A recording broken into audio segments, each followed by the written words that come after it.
Yo, bro, why are you doing that? Jay-Z ain't dropped yet, bro. Don't worry, Mega Man drops January 7th. Listen. I was never intelligent.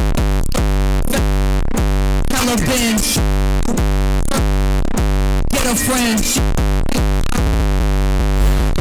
Ah man, it's been a minute. Your boy went through a little bit of a metamorphosis, changed some things around the channel, tidying up a little bit.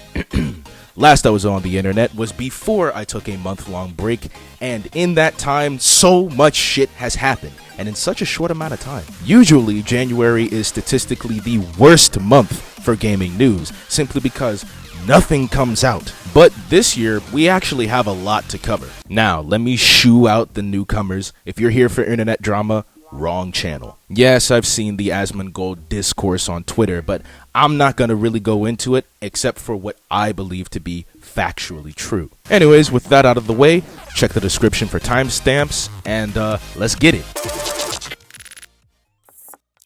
Let's start from the beginning of the month. History was made when a 16-year-old Tetris player, known online as Blue Scooty, completed the game. Now, don't take this information lightly. I think most uninitiated people wouldn't find this to be a noteworthy feat, but it absolutely is. Tetris is a game that was designed to be endless, essentially completely unbeatable. The requirements to beat the game are to play the game for so long that the game inevitably crashes due to the computer not being able to generate more levels or blocks. This can only be achieved after reaching around 150 levels in the game and accumulating a score well above 6 million, which sounds relatively easy until you consider that the game reaches maximum difficulty and maximum falling speed at around level 30, and you need to be consistent enough to keep your blocks stacked low for the remaining 120 levels, all while the game is struggling to keep itself together with various lighting and visual glitches. As you can see, this is not a mere completion. This is an absolute pulverization of the game, and for the entire gaming community is essentially like finding the end to a small-scale infinity. This marks the beginning of an era in retro gaming as a whole, where plenty of gamers will not only try to beat Tetris, but possibly other endless-styled games as well, like Pac-Man, another famously endless video game. The significance of this accomplishment has even reached a major news outlet, including Sky News. For those unaware, Sky News is a British-based news company that aired this accomplishment, but the newscaster had quite the comment about this entire situation.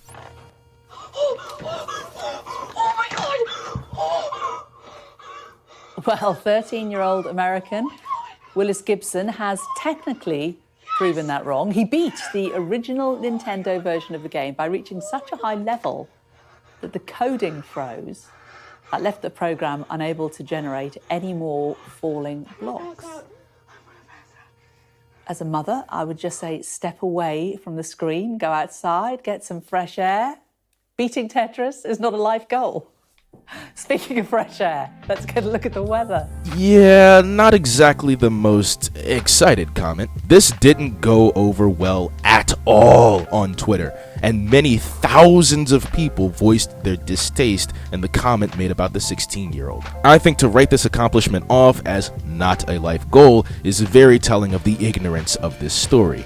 Journalism requires taking a deeper than surface level understanding of the subject in question, and though I don't really call myself a true journalist, I at least voice when I don't understand the significance of a story or topic I may be covering, as opposed to blindly commenting as if the subject isn't important. This is a huge deal for gaming, so much to where a leaderboard of the top few Tetris players has emerged, highlighting the current top 3 players who have completed the game. The retro gaming community is about to explode. Moving on from that, we also heard that internet icon and game theorist MatPat is making the decision to retire from YouTube. While this doesn't mean the end of GameTheory as a channel or brand, this does mean MatPat is going to be taking time to spend with his family, friends, and other loved ones. It's a very emotional and difficult thing to realize that he's been making content relatively consistently for the past decade or so of our lives, and we have grown up watching and appreciating his content. I think deep down we all knew that eventually this was going to happen,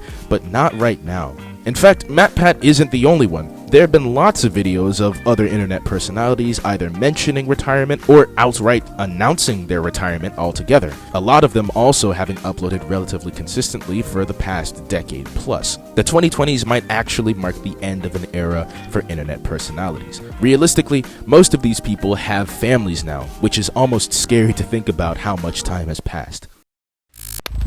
Well, while we're on the topic of passing time, I think we can all agree that it's time to leave this Killmonger hairstyle in the past. The gaming space, and most media in general, has had a recent surge of black inclusivity, including hairstyles. However, it's evident that this one hairstyle seems to be what most game developers are defaulting to for their characters.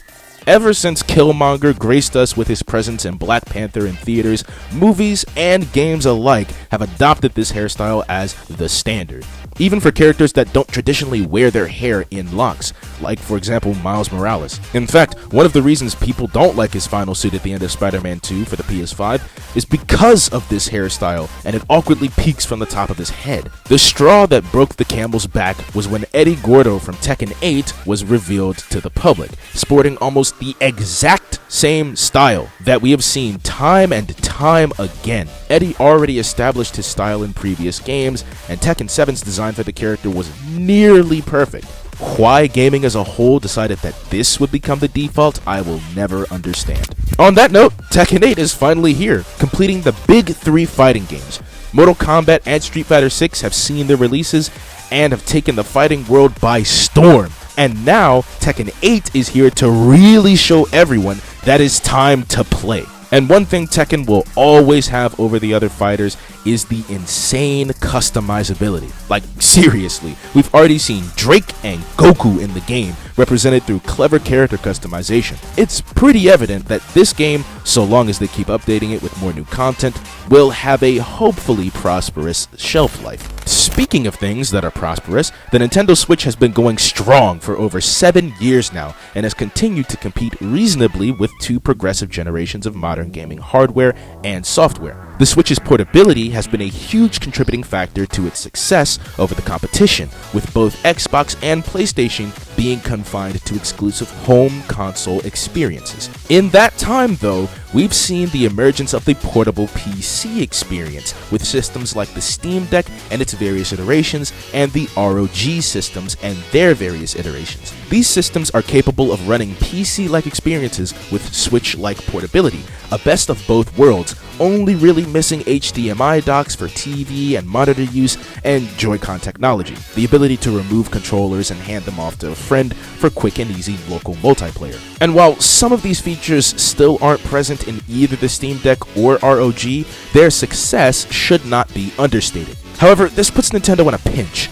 Now the Switch has real competition in its own home field, and Nintendo's lack of information on Switch updates, as well as leaked information from various sources, suggests that a Nintendo Switch 2.0 is on the horizon. Some sources even going as far as to state that it's likely Nintendo will give us information about this theorized sequel console this year in a Nintendo Direct. Educated theories suggest that the Switch will have a foldable screen, not dissimilar to smartphone folding technology, and possesses graphical fidelity comparable to that of the PS4, and extended battery life compared to the Nintendo Switch's 9 hours, which are all game-changing hardware and software improvements. In isolation, these technological advancements aren't necessarily new or game-changing per se, but the combination of these factors, as well as Nintendo's consistently high-quality first-party exclusives, like Zelda, Pokemon, and Splatoon, could all see some huge success on a system like this,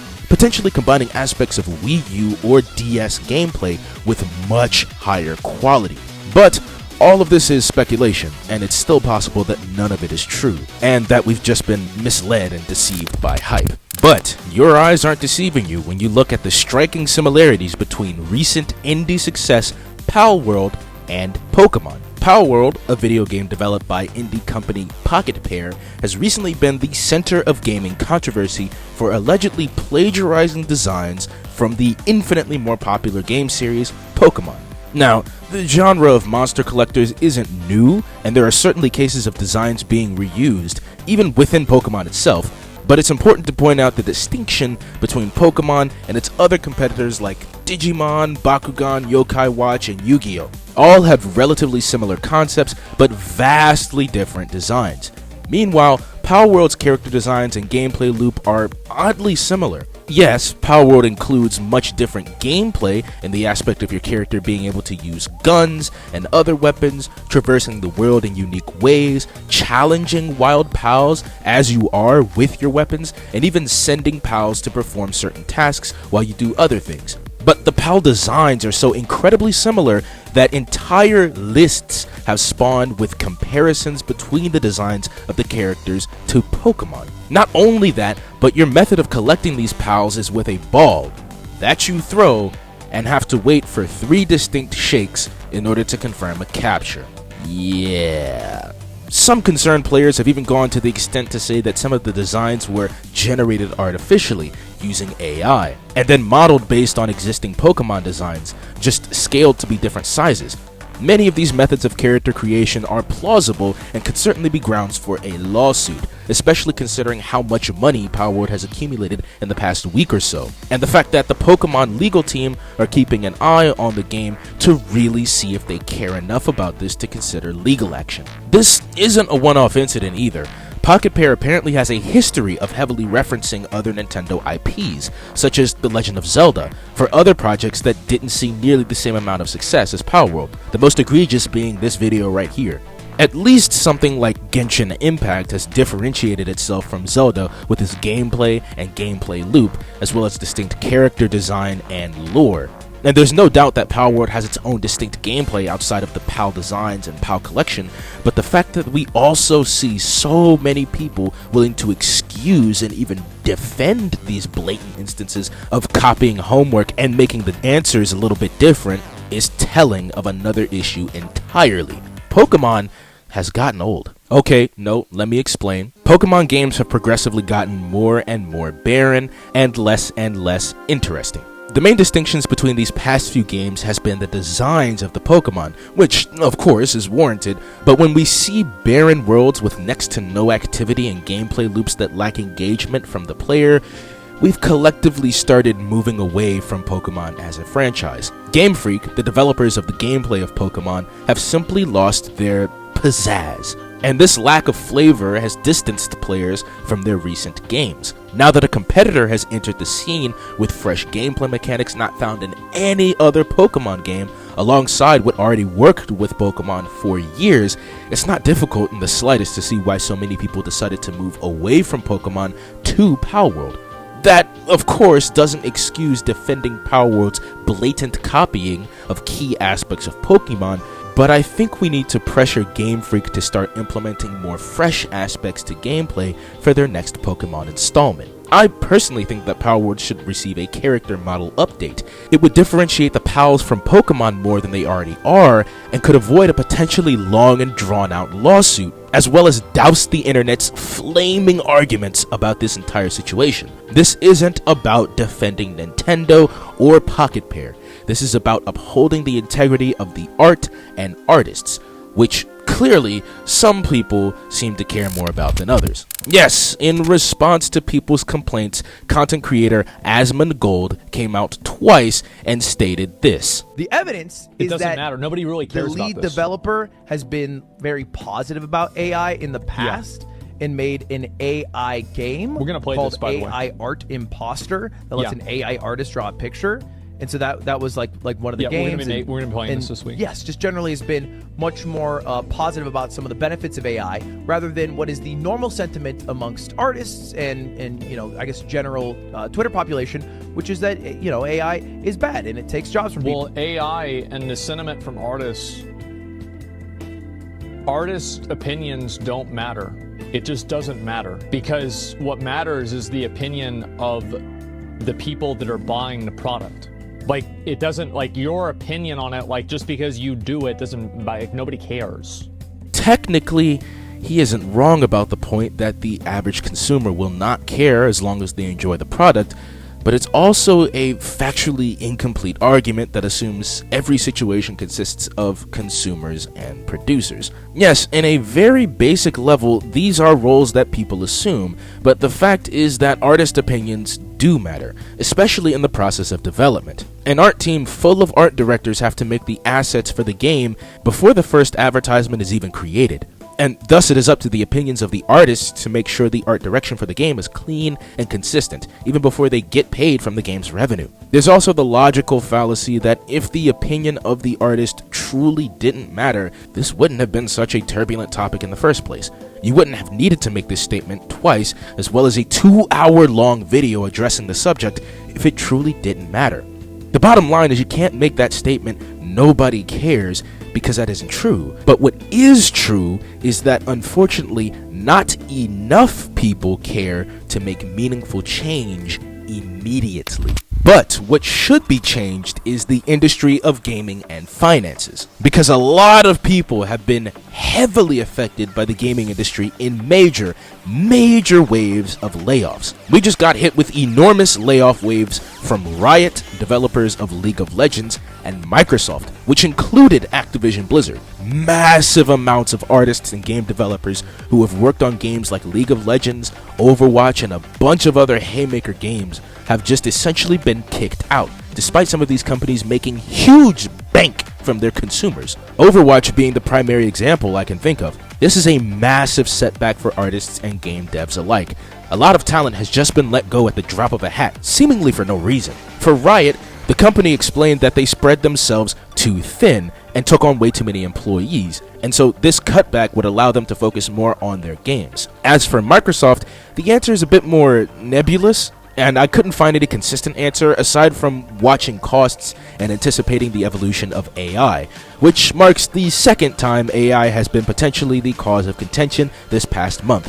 First with Palworld, and now with this situation. I think it's time we start evaluating the importance of human art. It's unlikely this will stop artists and developers from creating, but it will vastly restrict their value to just quote-unquote indie from now on. One bright side is that this wasn't a huge fist of Zeus smiting down these devs and artists with no compensation, at least it wasn't for Riot, who actually decided to provide their ex-employees with a reasonable severance package, offering cash bonuses, health benefits down to their last day, play and wellness funds upwards of an additional $1,000, and even offering them gear like laptops, mice, and keyboards that they used in their service. The point is that this could have been much worse, but don't let that overshadow how unfortunate this entire situation was. Welp, that was depressing. Let's maybe end this one off with something a little bit more lighthearted. Splatoon 3 finally got a release date for its next DLC, Side Order. We should expect the release of this content February 22nd